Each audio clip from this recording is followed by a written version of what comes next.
Ladies and gentlemen, welcome to Shamsi for Tech. ഇന്ന് വീണ്ടും tech ന്യൂസുമായിട്ടാണ് വന്നിരിക്കുന്നത്. ഗായ്സ്, അതിന്റെ മുന്നേ സബ്സ്ക്രൈബ് ചെയ്യാത്ത ഒരുപാട് ആൾക്കാരുണ്ടെങ്കിൽ ഒന്ന് പോയിട്ട് സബ്സ്ക്രൈബ് ചെയ്യുക. അതേപോലെ തന്നെ നിങ്ങൾ എൻ്റെ വീഡിയോസ് ഫുള്ളായിട്ട് കാണുക, പിന്നെ ലൈക്ക് ചെയ്യുക, പിന്നെ കമൻറ്റ് ചെയ്യുക, പിന്നെ സബ്സ്ക്രൈബ് ചെയ്യുക, പിന്നെ ഷെയർ ചെയ്യുക. അപ്പോൾ ഞാൻ വീഡിയോ അധികം ഞാൻ പറയാൻ ദീർഘിപ്പിക്കുന്നില്ല ഗായ്സ്. അപ്പോൾ എല്ലാവർക്കും വീണ്ടും welcome to Shamsi for tech. Let's roll. Hello guys, ആദ്യത്തെ ടെക് ന്യൂസ് പറയാൻ പോകുന്നത് നമ്മുടെ എക്സ്റിയൽ എന്ന് പറയുന്ന കമ്പനി ഒരു പുതിയ AR ഗ്ലാസ് റിലീസ് ചെയ്യാൻ പോകുന്നുണ്ട്. CS26 ആദ്യത്തെ അപ്ഡേറ്റും കൂടിയാണ്. ഇത് ടൈപ്പ് ചെയ്ത് എന്ന് വെച്ച് കഴിഞ്ഞാൽ നമ്മുടെ ആസൂസിന്റെ റോഗിനേറ്റാണ് ഈ എക്സ്റിയൽ കമ്പനി AR ഗ്ലാസ് ലോഞ്ച് ചെയ്യാൻ പോകുന്നത്.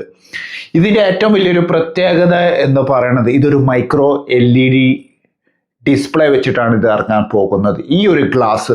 അതുമാത്രമല്ല, ഇത് വേൾഡിലെ ഏറ്റവും ഹയസ്റ്റ് റിഫ്രഷ് റേറ്റ് കൂടെ ഇറങ്ങുന്ന ഒരു ഗ്ലാസ് കൂടെയാണ്. ഇത് 240 Hz റിഫ്രഷ് റേറ്റിലാണ് ഇറങ്ങാൻ പോകുന്നത്. അതും ഫുൾ HD റെസൊല്യൂഷനിലാണ് ഈ 240 Hz റിഫ്രഷ് റേറ്റ് വരാൻ പോകുന്നത്. പിന്നെ ഇതിന്റെ വ്യൂയിങ് ആംഗിൾ ഇറ്റ്സ് അബ്സല്യൂട്ട്ലി ക്രേസിയാണ്. 171 ഡിഗ്രി വ്യൂയിങ് ആംഗിളിൽ നിങ്ങൾക്ക് കാര്യങ്ങൾ കാണാനും പറ്റും, പ്രവർത്തിക്കാനും പറ്റും. ഈ അപ്ഡേറ്റ് നിങ്ങൾക്ക് ഇഷ്ടപ്പെട്ടു എന്നുണ്ടെങ്കിൽ ഒന്ന് ലൈക്ക് ചെയ്യാം. പിന്നെ മേടിക്കാൻ താല്പര്യം ഉണ്ടെങ്കിൽ പോയിട്ട് മേടിക്കാം. തീർച്ചയായിട്ടും നമ്മുടെ UAE മാർക്കറ്റിൽ യവൻ എന്നിറങ്ങും എന്നുള്ള അപ്ഡേറ്റും കാര്യങ്ങളൊന്നും ഒഫീഷ്യലായിട്ട് നമുക്ക് കിട്ടിയിട്ടില്ല. പക്ഷെ സാധനം ഉണ്ടല്ലോ അബ്സല്യൂട്ട്ലി പുലിയാണ്. കാരണം മൈക്രോ LED ഡിസ്പ്ലേ ആണ്, പറയേണ്ട കാര്യമില്ലല്ലോ. ഹൈ എൻഡ് TV-കളിലൊക്കെ ഇറങ്ങുന്ന ആ മൈക്രോ LED ഒരു കണ്ണാടിയിലേക്ക് വരുമ്പോൾ വേറെ ലെവൽ തന്നെ. iPhone 17e എന്ന് പറയുന്ന മോഡൽ ഇറങ്ങാൻ പോകുന്നുണ്ട്. അട്ടർ ഫ്ലോപ്പ് മോഡലാണെന്നാണ് എനിക്ക് ആദ്യം നിങ്ങളോട് പറയാനുള്ളത്. A19 ബയോണിക് ചിപ്സെറ്റ് ഒക്കെ വെച്ചിട്ട് ഇറങ്ങും. പിന്നെ സിംഗിൾ ക്യാമറ ഉണ്ടാവും. പിന്നെ ഇവർ പറയണമെന്ന് വെച്ച് കഴിഞ്ഞാൽ ഇത് 60 Hz റിഫ്രഷ് റേറ്റിൽ വെച്ചിട്ടാണ് ഇറങ്ങാൻ പോകുന്നതെന്നാണ് പറയണത്. തീർച്ചയായിട്ടും എനിക്ക് പറയാനുള്ളത് എന്ന് വെച്ച് കഴിഞ്ഞാൽ 2026 അടുത്ത ഫ്ലോപ്പ് ഫോണായിട്ട് iPhone 17e മാറാൻ പോവുകയാണ്. തീർച്ചയായിട്ടും അതൊരു നല്ലൊരു തീരുമാനമല്ല എന്നാണ് എനിക്ക് ആപ്പിളരോട് പറയാനുള്ളത്. You guys try to do something else എന്നാണ് എനിക്ക് നിങ്ങളോട് പറയാനുള്ളത്. സിംഗിൾ ക്യാമറ വെച്ചിട്ട് ഇറങ്ങിയിട്ടൊന്നും ഒരു കാര്യമില്ല. പിന്നെ അതും പോരാണ്ട് A19 ബയോണിക് ചിപ്സെറ്റും ബാറ്ററി ആണെങ്കിൽ അതിലേറെ ശോകം ആവും എന്നാണ് എനിക്ക് നിങ്ങളോട് പറയാനുള്ളത്. മോട്ടറോളയുടെ പുതിയൊരു അപ്ഡേറ്റ് എന്ന് വെച്ച് കഴിഞ്ഞാൽ CS26 ഒരു പുതിയ ലോഞ്ചിങ് ആണ് ഇറങ്ങാൻ പോകുന്നത്. മോട്ടറോള ഫോൾഡ് എന്ന് പറയുന്ന സ്മാർട്ട് ഫോൺ ഇറങ്ങാൻ പോകുന്നുണ്ട്. അതും സ്നാപ്ഡ്രാഗൺ 8 Gen 5 ചിപ്സെറ്റ് വെച്ചിട്ടാണ് ഇറങ്ങാൻ പോകുന്നത്. പിന്നെ LPDDR5X RAM, പിന്നെ UFS 4.1 ഒക്കെ ആയിരിക്കും. പിന്നെ ഇത് LTPO ആണ്. 2 സ്ക്രീനുകളും LTPO ആണ്. ഇന്നർ സ്ക്രീനും ഔട്ടർ സ്ക്രീനും LTPO ആണ് വരാൻ പോകുന്നത്. പിന്നെ ചാർജിങ് സ്പീഡ് കുറച്ചുകൂടെ അപ്ഗ്രേഡേഷൻ എന്തായാലും ഉണ്ടാവും എന്നാണ് എനിക്ക് പ്രതീക്ഷ. ഒരു 66 വാട്ട്സോ അല്ലെങ്കിൽ 80 വാട്ട്സിലേക്ക് ഒക്കെ ആയിരിക്കും ഇറങ്ങുക. അതും പിന്നെ LTPO ഡിസ്പ്ലേ ആണ്. ഇന്നർ സ്ക്രീൻ വരുന്നത് ഒരു 8.5 ഇഞ്ചും മറ്റേ കവർ സ്ക്രീൻ വരുന്നത് 6.6 ഇഞ്ചിലാണ് വരാൻ പോകുന്നത്. സ്നാപ്ഡ്രാഗന്റെ 8 Gen 5 ചിപ്സെറ്റ് വെച്ചിട്ടാണ് ഇറങ്ങുന്നത്. പിന്നെ ഇത് 12 GB റാമും 256 GB അല്ലെങ്കിൽ 512 GB വേരിയന്റും വെച്ചിട്ട് ഇത് ഇറങ്ങും എന്നാണ് പറയുന്നത്. അപ്പോൾ റെൻഡറൊക്കെ ഞാൻ ഇതിലിടാം. നല്ലൊരു അറ്റംപ്റ്റ് ആണ്. It's and great thing. പിന്നെ ആൻഡ്രോയിഡ് അപ്ഡേറ്റ് നമ്മൾ പ്രതീക്ഷിക്കുന്നത് ഒരു 3 വർഷത്തെ ആൻഡ്രോയിഡ് അപ്ഡേറ്റും 4 വർഷത്തെ സെക്യൂരിറ്റി പാച്ചസും കിട്ടും എന്നാണ് നമ്മളുടെ പ്രതീക്ഷ. പിന്നെ ബിൽഡ് ക്വാളിറ്റി ആണെങ്കിൽ ഇറ്റ്സ് ഗ്രേറ്റ് ആയിരിക്കും എന്നാണ് എൻ്റെ ഒരു പ്രതീക്ഷ. അപ്പോൾ ഈ അപ്ഡേറ്റ് നിങ്ങൾക്ക് ഇഷ്ടപ്പെട്ട ഒന്ന് ലൈക്ക് ചെയ്യാം. ഐക്യൂന്റെ 15 Ultra ലോഞ്ച് ചെയ്യാൻ പോകുന്നുണ്ട്. ഫെബ്രുവരി 17 ലോഞ്ചിങ്. ഇതൊരു ഫ്ലാഗ്ഷിപ്പ് ചിപ്സെറ്റും കൂടെയാണ് ഇറങ്ങാൻ പോകുന്നത്. സ്നാപ്ഡ്രാഗന്റെ 8 Elite Gen 5 ചിപ്സെറ്റ് വെച്ചിട്ടാണ് ഇറങ്ങാൻ പോകുന്നത്. പിന്നെ 1.5K റെസൊല്യൂഷൻ സപ്പോർട്ട് ചെയ്യും. പിന്നെ 7000 അല്ലെങ്കിൽ 8000 mAh ബാറ്ററി ഒക്കെ വെച്ചിട്ടായിരിക്കും ഈ ഫോൺ ഇറങ്ങുക. പിന്നെ ഇത് LTPO ഡിസ്പ്ലേ ആണ്. പിന്നെ 6.8 ഇഞ്ചിന്റെ AMOLED screen, 144 Hz refresh rate ഒക്കെ വെച്ചിട്ടായിരിക്കും ഈ മുതൽ ഇറങ്ങാൻ പോകുന്നത്. പിന്നെ ചാർജിങ് സ്പീഡിന്റെ കാര്യത്തിലൊന്നും തീരുമാനമായിട്ടില്ല. ഏകദേശം ഞാനൊരു പ്രതീക്ഷിക്കുന്നത് ഒരു 80 വാട്ട്സിന്റെ ഒക്കെ ചാർജർ എന്തായാലും ചാർജിങ് വാട്ട് സ്പീഡ് എന്തായാലും ബോക്സിന്റെ ഉള്ളിൽ ഉണ്ടാകും എന്നാണ് എൻ്റെ ഒരു പ്രതീക്ഷ. പക്ഷെ ഇതൊരു LTPO ഡിസ്പ്ലേ ആണ്. അതൊരു വലിയൊരു കാര്യമാണ്. പിന്നെ അത് മാത്രമല്ല ഇത് 144 ഹേർട്സ് ആണ്. നിങ്ങൾ ഏത് ആപ്ലിക്കേഷനാണ് യൂസ് ചെയ്യുന്നത് അതിനനുസരിച്ചിട്ടായിരിക്കും ഈ ഫുൾ 144 വർക്ക് ചെയ്യുക. പിന്നെ ചില ഗെയിമുകൾ നിങ്ങൾ ഏത് ഗെയിമാണ് കളിക്കുന്നത് അത് ചിലപ്പോൾ നിങ്ങൾക്ക് ഫുൾ 144 വർക്ക് ചെയ്യും. അല്ലെങ്കിൽ എന്താണോ ആ ഗെയിം ഡിമാൻഡ് ചെയ്യുന്ന എന്ത് റിഫ്രഷ് റേറ്റ് ആണോ അതിനനുസരിച്ചിട്ടായിരിക്കും ആ റിഫ്രഷ് റേറ്റ് വർക്ക് ചെയ്യുക. പക്ഷേ ഇൻ ജനറൽ ഈ ഒരു phone fully 144 hertz refresh rate ആണ് ഈ ഐക്യൂൻ്റെ 15 അൾട്ര എന്ന് പറയണ ഈ ഒരു മോഡല്. അപ്പോൾ മേടിക്കാൻ ആഗ്രഹമുള്ള ആൾക്കാർ ഇന്റർനാഷണൽ വേർഷൻ മേടിക്കുക, ട്രൈ ചെയ്യുക എന്നാണ് എനിക്ക് നിങ്ങളോട് പറയാനുള്ളത്. പിന്നെ ഈ ഒരു ഫോണ് നമ്മുടെ ചൈനയിലാണ് ഇത് ലോഞ്ച് ചെയ്യാനും പോകുന്നത്. ഇൻഫിനിക്സിന്റെ ഒരു പുതിയൊരു അപ്ഡേറ്റ് വന്നിട്ടുണ്ട്. ഇൻഫിനിക്സിന്റെ നോട്ട് 60 എന്ന് പറയുന്ന മോഡല് ലോഞ്ച് ചെയ്യാൻ പോകുന്നുണ്ട്. ഈ ഒരു ഫോണിന്റെ ഏറ്റവും വലിയൊരു പ്രത്യേകത ഇതിൽ 2-വേ കമ്മ്യൂണിക്കേഷൻ വരാൻ പോകുന്നുണ്ട്. വിത്ത് സാറ്റലൈറ്റ് കമ്മ്യൂണിക്കേഷൻ ആണ് വരാൻ പോകുന്നത്. നമുക്ക് സാറ്റലൈറ്റിൽ കൂടെ മെസ്സേജസും ചെയ്യാം, അതുപോലെ തന്നെ നമുക്ക് സാറ്റലൈറ്റിൽ കൂടെ കോളിങ്ങും ചെയ്യാനും പറ്റും. അപ്പോൾ ഈ ഒരു അപ്ഡേറ്റ് എനിക്ക് ഇഷ്ടപ്പെട്ടു എന്നാണ് എൻ്റെ ഒരു പ്രതീക്ഷ. ഈ ഒരു അപ്ഡേറ്റ് വന്നിട്ടുണ്ട്. ഓപ്പൺ AI-യും പിന്നെ അതേപോലെ തന്നെ നമ്മുടെ ChatGPT-യും തമ്മിൽ ഒരു ഹെൽത്തിൻ്റെ ഒരു പുതിയൊരു സോഫ്റ്റ്വെയർ അപ്ഡേറ്റ് കൊണ്ടുവരാൻ പോകുന്നുണ്ട്. ആദ്യം തന്നെ എനിക്ക് പറയാനുള്ളത് എന്ന് വെച്ച് കഴിഞ്ഞാൽ, ഓക്കെ, നിങ്ങൾ ഓപ്പൺ AI-യും ChatGPT-യും ഈ ഒരു അപ്ഡേറ്റ് കൊടുന്ന ഒരു നല്ലൊരു തീരുമാനമാണ് ഹെൽത്തിൻ്റെ ബന്ധപ്പെട്ട കാര്യങ്ങൾ. പക്ഷെ പറയാനുള്ളത് ചെറിയ ചെറിയ കാര്യങ്ങൾ നിങ്ങൾക്ക് ChatGPT-നോട് ചോദിച്ചിട്ട് അതിൻ്റെ റെമഡീസ് ഒക്കെ നിങ്ങൾക്ക് എടുക്കാം.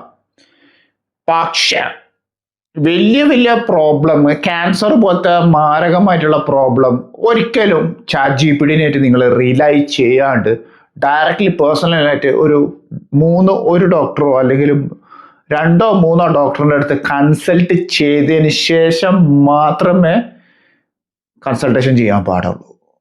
ChatGPT-നായിട്ടും അതേപോലെ തന്നെ ഓപ്പൺ AI-നെ റിലൈ ചെയ്യരുത്, അല്ലെങ്കിൽ നിങ്ങൾ മരണപ്പെട്ടു പോകും. പറഞ്ഞത് മനസ്സിലായല്ലോ നിങ്ങൾക്ക്? വ്യക്തമായിട്ട് ഞാൻ പറയാണ്, please do not rely on open AI and ChatGPT എന്നാണ് എനിക്ക് നിങ്ങളോട് പറയാനുള്ളത്. പുതിയൊരു അപ്ഡേറ്റ് ഉണ്ട്. അപ്ഡേറ്റ് എന്ന് വെച്ച് കഴിഞ്ഞാൽ നമ്മുടെ ക്വാൽകോമും സാംസങ്ങും ചിപ്സെറ്റുകൾ ഉണ്ടാക്കാൻ പോകുന്നുണ്ട് എന്നാണ് പറയുന്നത്. അപ്പം അതിൻ്റെ ഒരു വലിയൊരു സംഭാഷണങ്ങളൊക്കെ ഇപ്പോൾ നടക്കുന്നുണ്ട്. അതൊരു വേറൊരു കാര്യം. അതൊരു പുതിയൊരു അപ്ഡേറ്റും കൂടെയാണ്. 2 നാനോമില്ലിമീറ്ററിൻ്റെ മാസ് പ്രൊഡക്ഷൻ ചിപ്സെറ്റ് സാംസങ്ങും ക്വാൽകോമും തമ്മിൽ ഉണ്ടാക്കാൻ പോകുന്നുണ്ട് എന്നാണ് പറയുന്നത്. കാരണം TSMC കമ്പനി ഹൈ പ്രൊഡക്ഷനിൽ ഇപ്പോൾ നിലവിൽ TSMC ആണല്ലോ ചിപ്സെറ്റ് ഉണ്ടാക്കുന്നത്. പക്ഷേ high efficiency high quality chipset ആണ്. കാരണം AI കാരണത്താൽ price hiking is very drastically very high ആണ് നടക്കാൻ പോകുന്നത്. അപ്പോൾ അതിൻ്റെ കുറച്ച് ചിപ്സെറ്റുകൾ സ്നാപ്ഡ്രാഗന് സാംസങ്ങിനും കൂടെ കൊടുക്കാം എന്നുള്ള ഒരു തീരുമാനം കൊടുത്തിട്ടുണ്ട്. ലാസ്റ്റായിട്ട് സാംസങ് 2021 സ്നാപ്ഡ്രാഗൻ്റെ 8 Gen 1 ചിപ്സെറ്റ് ഉണ്ടാക്കിയ. അതിനുശേഷം പിന്നെ സാംസങ്ങും അതേപോലെ തന്നെ ക്വാൽകോമും പിന്നെ വേറെ ഹൈ ലെവൽ ചിപ്സെറ്റുകളൊന്നും ഉണ്ടാക്കിയിട്ടില്ല. It's up to you. എനിക്ക് പറയാനുള്ളത് എന്ന് വെച്ച് കഴിഞ്ഞാൽ, ക്വാൽകോമിനോട് നിങ്ങൾ എടുക്കുന്ന തീരുമാനങ്ങൾ സാംസങ്ങിനായിട്ട് എടുക്കുമ്പോൾ ഹൈ എഫിഷ്യൻസി കോർ ചിപ്സെറ്റും ഹൈ പെർഫോമൻസും ഹീറ്റിംഗ് ഇഷ്യൂസും ഒന്നും ഇല്ലാത്ത ഒരു ചിപ്സെറ്റ് ഉണ്ടാക്കണം എന്നാണ് എനിക്ക് നിങ്ങളോട് സാംസങ്ങിനോട് പറയാനുള്ളത്. ക്വാൽകോമിനോടും കൂടിയാണ് പറയാനുള്ളത്. നിങ്ങൾ രണ്ടുപേരും കേൾക്കും എന്നാണ് എൻ്റെ ഒരു പ്രതീക്ഷ. ഇനി അടുത്ത ചിപ്സെറ്റുകൾ നിങ്ങൾ 2 നാനോമില്ലിമീറ്റർ ചിപ്സെറ്റുകൾ ഉണ്ടാക്കണമെന്നുണ്ടെങ്കിൽ high efficiency, throttling, heating issues ഇല്ലാത്ത ഒരു അടിപൊളി ചിപ്സെറ്റുമായിട്ട് തിരിച്ചു വരണം എന്നാണ് എനിക്ക് നിങ്ങളോട് അഭ്യർത്ഥനമായിട്ട് പറയാനുള്ളത്. റിയൽമിയുടെ Neo 8 എന്ന് പറയുന്ന സ്മാർട്ട് ഫോൺ ചൈനയിൽ ലോഞ്ച് ചെയ്യാൻ പോകുന്നുണ്ട്. ഈ ഒരു ചിപ്സെറ്റ് അടിപൊളി ചിപ്സെറ്റ് ആണ്. സ്നാപ്ഡ്രാഗന്റെ 8 Gen 5 ചിപ്സെറ്റ് വെച്ചിട്ടാണ് ഇറങ്ങാൻ പോകുന്നത്. പിന്നെ 6.8 ഇഞ്ചിന്റെ AMOLED screen, 165 hertz refresh rate, LTPO display, പിന്നെ 8000 mAh ബാറ്ററി ബാക്കപ്പ് ആണ് വെച്ചിട്ടാണ് ഇറങ്ങാൻ പോകുന്നത്. പിന്നെ LTPO ആണ്, അഡാപ്റ്റീവ് റിഫ്രഷ് റേറ്റ് ആണ്. അതായത് 1 to 165 ആണ് ഇവർ പറയുന്നത്. പക്ഷെ ഞാൻ നേരത്തെ പറഞ്ഞ പോലെ തന്നെ അത് ഡിപ്പെൻഡബിൾ ആണ്. എന്ത് കാര്യത്തിലാണ് ഡിപ്പെൻഡബിൾ? ഏത് ഗെയിമിലാണ് ആ ഫുൾ 165 വർക്ക് ചെയ്യുക, ഏത് ആപ്ലിക്കേഷനിലാണ് ഇത് 165 വർക്ക് ചെയ്യുക എന്നുള്ള കാര്യങ്ങളൊന്നും നമ്മളെ കയ്യിൽ ഇൻ ഹാൻഡായിട്ട് കിട്ടാത്തതുകൊണ്ട് നമുക്ക് പറയാൻ പറ്റില്ല. പിന്നെ എന്ത് ഗെയിമിൽ അത് 60 വർക്ക് ചെയ്യും, എന്ത് ഗെയിമിൽ അത് 60 വർക്ക് ചെയ്യില്ല എന്നുള്ള കാര്യങ്ങളും ഒന്നും നമ്മളെ കയ്യിൽ കിട്ടാത്തതുകൊണ്ട് ക്ഷമിക്കണം. കാരണം അത്ര വലിയൊരു യൂട്യൂബർ അല്ല. അപ്പോൾ നിങ്ങൾക്ക് കാര്യങ്ങൾ മനസ്സിലായാലോ. ഇത് അഡാപ്റ്റീവ് ആണെങ്കിലും LTPO ആണെങ്കിലും അടിപൊളിയാണ്. പിന്നെ സ്നാപ്ഡ്രാഗന്റെ 8 Gen 5 ചിപ്സെറ്റ് വെച്ചിട്ടാണ് ഇറങ്ങാൻ പോകുന്നത്. പിന്നെ 80 വാട്ട്സിന്റെ ചാർജർ ബോക്സിന്റെ ഉള്ളിലുണ്ടാവും. പിന്നെ ഇത് IP68 IP69 റേറ്റിംഗും വെച്ചിട്ടാണ് റിയൽമി Neo 8 എന്ന് പറയുന്ന ഈ ഒരു സ്മാർട്ട് ഫോൺ ഇറങ്ങാൻ പോകുന്നത്. തീർച്ചയായിട്ടും ഞാൻ നിങ്ങൾക്ക് ഇതൊരു റെക്കമെൻഡ് ചെയ്യുന്ന ഒരു സ്മാർട്ട് ഫോണാണ്. പിന്നെ ഇത് സൂപ്പർ ബൂക്ക് ചാർജർ എന്തായാലും ഉണ്ടാവും. ഓപ്പോൻ്റെതാണ് സൂപ്പർ ബൂക്ക്. പിന്നെ അതിന്റെ സോഫ്റ്റ്വെയറും കാര്യങ്ങളൊക്കെ ഓപ്പോൻ്റെതാണ്. ഓപ്പോൻ്റെ ഒരു സബ് ബ്രാൻഡാണ് റിയൽമി. അപ്പോൾ ധൈര്യമായിട്ട് നിങ്ങൾക്ക് ഈ ഒരു ഫോൺ എടുക്കാം. നല്ല ബിൽഡ് ക്വാളിറ്റിയും നല്ല പെർഫോമൻസ് ഓറിയന്റഡ് ആയിട്ടുള്ള ഒരു സ്മാർട്ട് ഫോണാണ് റിയൽമി Neo 8 ലോഞ്ച് ചെയ്യാൻ പോകുന്നത്. ഇത് തീർച്ചയായിട്ടും ഇത് ചൈനയിലായിരിക്കും ആദ്യം ലോഞ്ച് ചെയ്യുക. അതിനുശേഷം നമ്മുടെ ഇന്ത്യൻ മഹാരാജ്യത്തും ഈ ഒരു സ്മാർട്ട് ഫോൺ ലോഞ്ച് ചെയ്യുന്നതാണ്. ലാസ്റ്റത്തെ ന്യൂസ് അപ്ഡേറ്റിലേക്ക് കടന്നാലോ. ലാസ്റ്റത്തെ ന്യൂസ് അപ്ഡേറ്റ് ഞാൻ പറയാൻ പോകുന്നത് OnePlusന്റെ Ace 6 Ultra ലോഞ്ച് ചെയ്യാൻ പോകുന്നുണ്ട്. 9000 mAh ബാറ്ററി ബാക്കപ്പ് വെച്ചിട്ടാണ് ഇറങ്ങാൻ പോകുന്നത്. പിന്നെ Dimensityന്റെ 9500 എന്ന് പറഞ്ഞ ചിപ്സെറ്റാണ് ഇറങ്ങാൻ പോകുന്നത്. പിന്നെ 1.5K റെസൊല്യൂഷൻ സപ്പോർട്ട് ചെയ്യും. പിന്നെ ഇത് LTPS ഡിസ്പ്ലേ ആണ്. 165 Hz റിഫ്രഷ് റേറ്റ്. പിന്നെ ചാർജിങ് സ്പീഡ് നമുക്കൊരു പ്രതീക്ഷിക്കാം ഇതൊരു 120 വാട്ട്സോ അല്ലെങ്കിൽ 90 വാട്ട്സിലേക്കോ ഇറങ്ങാനാണ് സാധ്യത. പിന്നെ ഇത് IP68 IP69 റേറ്റിംഗ് ഉണ്ടാവും. K റേറ്റിംഗ് ഉണ്ടോ എന്നുള്ളത് സംശയമാണ്. പിന്നെ നമ്മുടെ നാട്ടിലേക്ക് ഇത് വരുമ്പോൾ അതിൻ്റെ ഒരു റീബ്രാൻഡിങ്ങും കാര്യങ്ങളും ഇന്ത്യൻ മാർക്കറ്റിൽ വേറൊരു പേരിലായിരിക്കും ഇറങ്ങാം. ഒരു കിടിലൻ പ്രോസ്പെക്റ്റ് ആയിട്ടുള്ള ഒരു സ്മാർട്ട് ഫോണും കൂടിയാണ് ഈ OnePlusന്റെ 6 Ace Ultra എന്ന് പറഞ്ഞ. ആകെ ഒരു കുറവ് എനിക്ക് തോന്നിയ ഒരു കാര്യം എന്ന് വെച്ച് കഴിഞ്ഞാൽ ഇത് LTPO ഇല്ലാത്തതാണ് ഒരു കുറവ്. പക്ഷെ ഇത് LTPS ഡിസ്പ്ലേ ആണ്. അതായത് ഒരു 60 to 165 വരെ റിഫ്രഷ് റേറ്റ് നമുക്ക് ചേഞ്ച് ചെയ്യാൻ പറ്റും. പിന്നെ ഒരു കാര്യം കൂടെ എനിക്ക് കിട്ടാനുള്ള ഒരു അപ്ഡേറ്റ് OnePlusനോട് ചോദിക്കാനുള്ളതെന്ന് വെച്ച് കഴിഞ്ഞാൽ ഇതിൽ ബൈപ്പാസ് ചാർജിങ് കൂടെ ഉണ്ടോ എന്നുള്ള ഒരു ചോദ്യമാണ് എനിക്ക് നിങ്ങളോട് ചോദിക്കാനുള്ളത്. ഉണ്ടെങ്കിൽ ഇറ്റ്സ് ഗ്രേറ്റ് എന്നാണ് എനിക്ക് നിങ്ങളോട് പറയാനുള്ളത്. പിന്നെ വേപ്പർ ചേമ്പർ കൂളിംഗ് സിസ്റ്റം ഉണ്ടാകുമോ അതൊരു ചോദ്യമാണ്. കാരണം അതിൻ്റെ അപ്ഡേറ്റും കാര്യങ്ങളും ഒന്നും കിട്ടിയിട്ടില്ല. കിട്ടിക്കഴിഞ്ഞാൽ അത് അപ്ഡേറ്റ് ചെയ്യുന്നതാണ്. പിന്നെ ഇത് കാർബൺ സിലിക്കൺ ടെക്നോളജി ബാറ്ററിയും കൂടെയാണ്. കാരണം OnePlus 9000 mAh ബാറ്ററി ഇറക്കാന്ന് പറയുന്നത് ഇറ്റ്സ് ആൻ ഹ്യൂജ് ഗെയിമേഴ്സിന് വേണ്ടിയിട്ടുള്ള ഒരു ഫോണും കൂടെയാണ് എന്നുള്ളത് എനിക്ക് നിങ്ങളോട് പറയേണ്ടി വരും. എനിക്ക് എടുക്കാൻ താല്പര്യമുണ്ട്. പക്ഷെ കയ്യിൽ കാശില്ല. അതുകൊണ്ട് ഞാൻ എടുക്കാൻ താല്പര്യമില്ല. പക്ഷെ എടുക്കാൻ താല്പര്യമുള്ള ആൾക്കാർക്ക് പോയിട്ട് എടുക്കാം കേട്ടോ ഈ ഒരു phone. It's for them. It's A great thing ആണ്. ഒരു ഗ്രേറ്റ് പ്രോസ്പെക്റ്റ് ഫോണും കൂടെയാണ്. പിന്നെ ഇത് HDR10+ ഇതിൽ സപ്പോർട്ട് ചെയ്യും. അതുകൊണ്ടാണ് ഇത് 1.5K ഒക്കെ നമുക്ക് പ്ലേ ചെയ്യാൻ പറ്റുന്നതും ആ റെസൊല്യൂഷനും സപ്പോർട്ട് ചെയ്യുന്നതും. നെറ്റ്ഫ്ലിക്സിലുള്ള HDR കണ്ടന്റ് വീഡിയോസ് ഒക്കെ നമുക്ക് ഈ OnePlusന്റെ Ace 6 Ultra എന്ന് പറയുന്ന ഈ ഒരു ഫോണിൽ നമുക്ക് കാണാനും പറ്റും.